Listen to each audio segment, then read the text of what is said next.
Πάμε στα τρίποντα.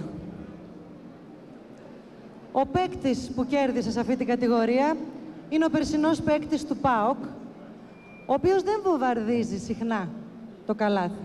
Αλλά όταν το αποφασίσει, του δίνει και καταλαβαίνει. Έχει το τέλειο αποτέλεσμα. Ο παίκτης φέτος, μάλλον κάτι τέτοιο θα είδατε εκεί στον Παναθηναϊκό και αποφασίσατε να τον πάρετε από τον ΠΑΟΚ, γιατί φέτος αγωνίζεται με τον Παναθηναϊκό. Πάμε να δούμε ποιος είναι.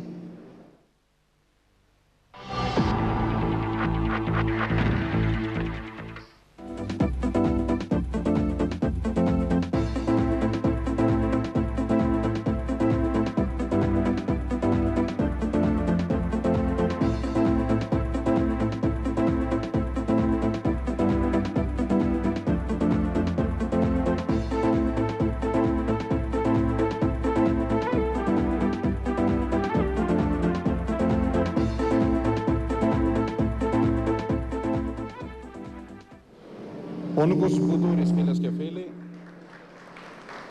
με 28 εύστοχες προσπάθειες σε 54 σουτ 3 πόντων και ποσοστό 52%.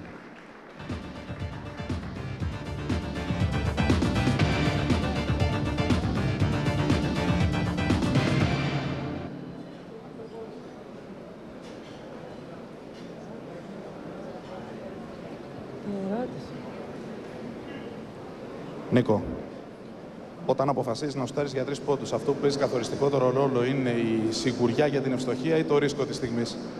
Είναι η σιγουριά πρώτα απ' όλα, είναι θέμα ψυχολογίας και είναι η θέληση για να βοηθήσω την ομάδα μου. Αυτό προσπαθώ να κάνω και στον τομέα αυτό φαίνεται ότι τα καταφέρνω. Το κάνεις πολύ καλά, συγχαρητήρια. Έτσι φαίνεται για να με βραβεύετε εσείς.